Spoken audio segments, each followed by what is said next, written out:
Hello, everybody, and welcome to Reality Hacker for August 2nd, 2025. It's Season 2, Episode 31. I'm MayorWatt. I run ohmTown.com. That's that site right there you see, but that's Reality Hacker, and that's the show that you're here for. Today, we're going to be talking about a cartwheeling humanoid robot. Robots are going to be picking up garbage, mowing, snow plowing, and more. A robot changes its own battery, and it's kind of creepy, apparently. Robo Bunnies, and does AI cheat at Sudoku? It's all about trustworthiness. Again, everything is powered by ohmTown. Go over there and become a citizen. ohmTown.com. All news, no noise, because all the noise comes from me.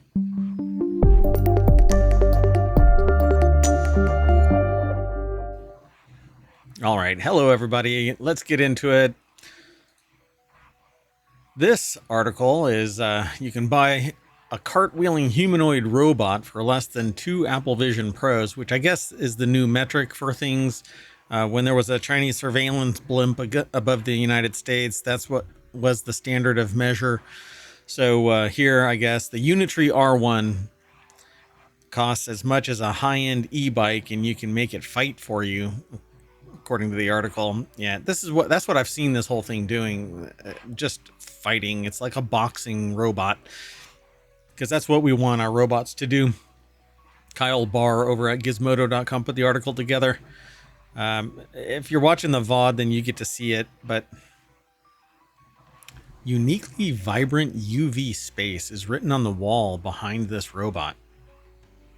Okay, anyway. So it says, dance for me, robot. You scream at your mechanical servant from your gilded throne. Now flip for me, robot. Fight for me, robot. That's the future that China-based robotics maker Unitree is offering with surprisingly dexterous bots like the new R1 model, says here. The article, again, by Kyle Barr over at Gizmodo.com.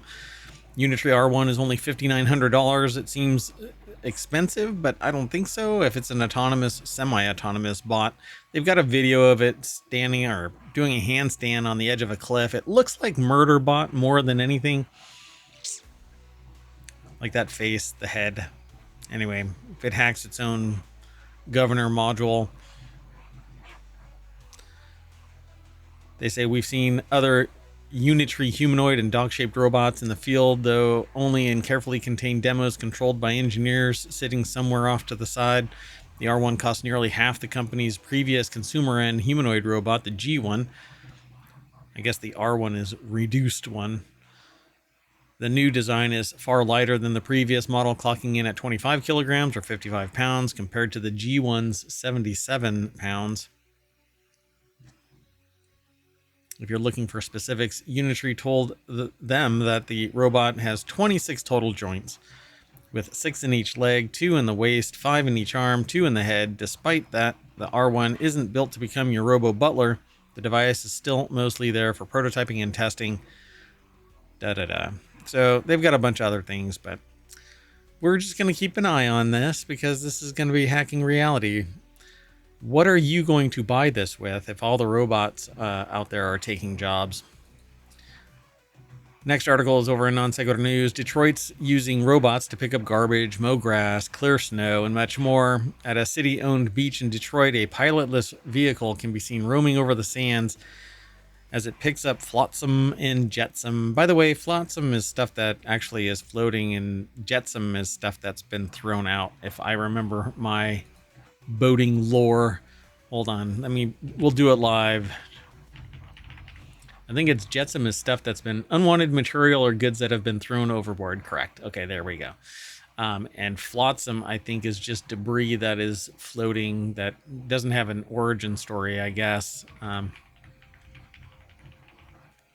The wreckage of a ship or its cargo found floating on or washed up by the sea. Yeah, like it doesn't have you don't know where it's actually from, supposedly. The wreckage of a ship or its cargo found floating. Anyway, so the machine is a B-bot litter robot, and it has other mobile bots that have become an increasingly common sign in MoTown, according to Crane's Detroit business. as they clear beaches of litter and do other important tasks such as removing snow from streets, cut grass next to highways, pick up food waste, and even provide an on-demand charging to city shuttle buses wherever they may be located. These robots are part of a burgeoning tech ecosystem in the city, which has embraced them to boost productivity. And,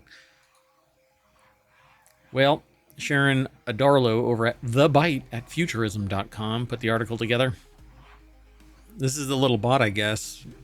One of, I guess, a bunch of different kinds, because this doesn't look like it can run on the beach to save its life.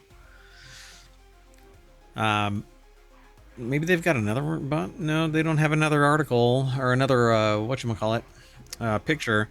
Beyond these municipal bots, there are even boxing bots, a humanoid robot seen walking in the city in the last couple of weeks, eliciting stares and smiles from pedestrians. The robot was walking and shaking hands with city residents as part of a promotional tour to create viral buzz for the Detroit-based Interactive Combat League, which stages fights between robots. Elsewhere, entrepreneurs are testing an EV charger on wheels, the Flashbot, an ingenious solution for when it's hard to find an electrical charger for a vehicle. The Flashbot comes to you instead, reducing range anxiety.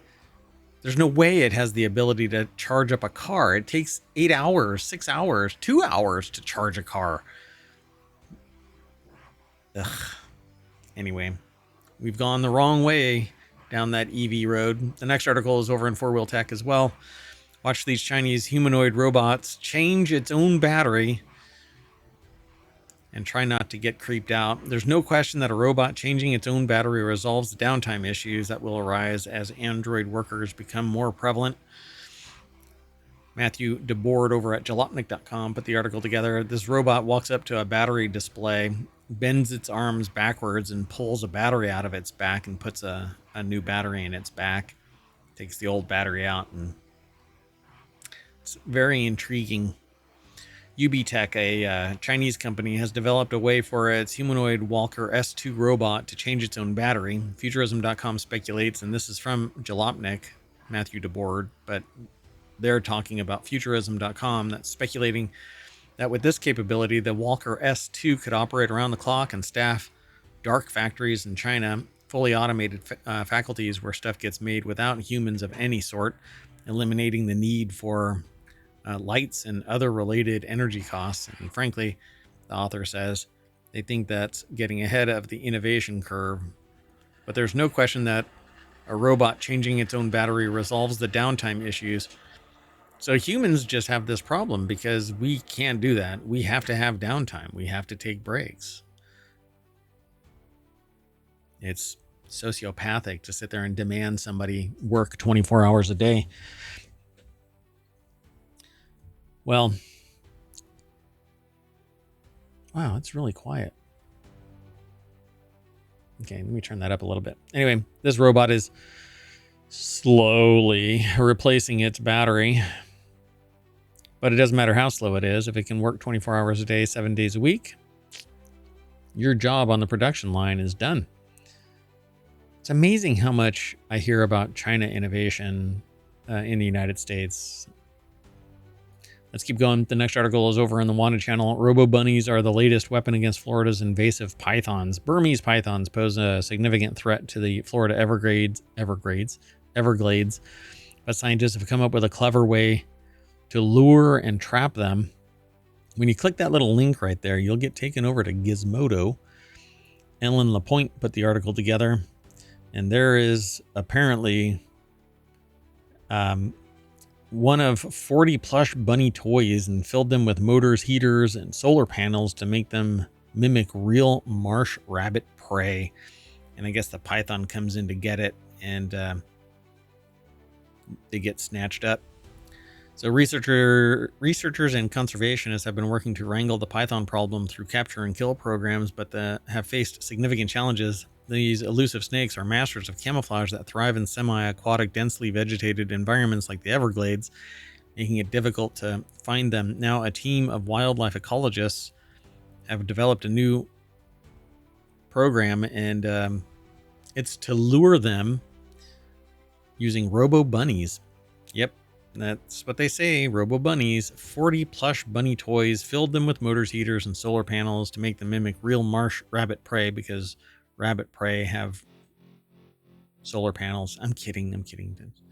Anyway, previous studies showed that live rabbits placed in pens attract about one python per week on average, but it requires too much work and care for multiple rabbit pens spread across the Everglades. The Palm Beach Post reported this, and then Robo Bunnies require far less maintenance, offering a much less labor-intensive way to lure pythons into the open. They need to make it bigger so that it can just trap and then like spin the python into a container like down below or behind it or whatever. Just basically just automate the process of capturing the snakes. The next and our final article for RealityHacker is over in Technology Today. Researchers test the trustworthiness of AI by teaching it to play Sudoku.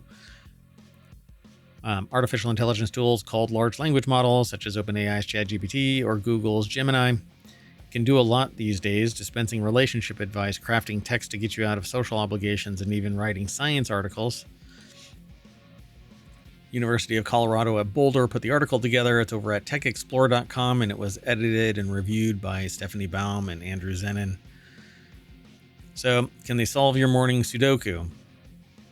In a new study, a team of computer scientists from the University of Colorado Boulder decided to find out. The group created nearly 2,300 original Sudoku puzzles, which require players to enter numbers into a grid following certain rules and then ask several AI tools to fill them in. The results were a mixed bag. While some of the models could easily solve Sudokus, even the best struggle to explain how they solved them, giving garbled, inaccurate, or even surreal descriptions.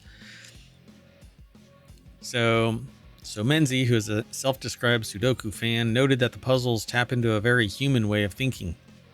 Filling out a Sudoku grid requires puzzlers to learn and follow a set of logical rules. You can't enter two in the same empty square, two numbers, or in the same row or column. Most LLMs today struggle with that kind of thinking, a large part because of how they're trained. So they trained it. To begin, the researchers created Sudoku puzzles of varying difficulty using a 6x6 grid, a simpler version of the 9x9 puzzles usually found online. Then they give the puzzles a series of AI models, including the preview of OpenAI's O1 model, which in 2023 represented the state of the art for this kind of LLM. The O1 model led the pack, solving roughly 65% of the Sudoku puzzles correctly. Then the team asked the AI platform to explain it, and they just kind of gave a rambling whatever. There cannot be two here because there's already a 2 in the same row, but that wasn't the case. In a telling example, the researchers were talking to one of the AI tools about solving Sudoku. For unknown reasons, it responded with a weather forecast. Yeah, because AI makes shit up. But that's okay. We're hacking reality. That's what we're here for. But that's the end of today's Reality Hacker. We're going to just shut this whole thing down. I'm going to bring you back to, we're going to use AI to puzzle our way back to the front page of Reality Hacker over at ohmTown.com. Go and check it out. Become a citizen. And I'll see you tomorrow. Bye-bye. Also, just so you know, there are 6 weekly shows. We're slowly going to ramp up to 8. I thought that I would be ready, but again, mayoral duties keep me from doing all 8 of the shows. And we still do the Monday through Friday Non Sequitur news show. That's an hour-long show. And all of the weekend shows get turned into the Saturday and Sunday editions of Non Sequitur News. So if you're interested in that kind of stuff, then you can download the podcast. It's over on YouTube for long-term storage and broadcasting, rebroadcasting. And we always stream after the shows are done and before, right up until the show starts. We restream the news over the last 2 weeks. So see you soon. Bye-bye.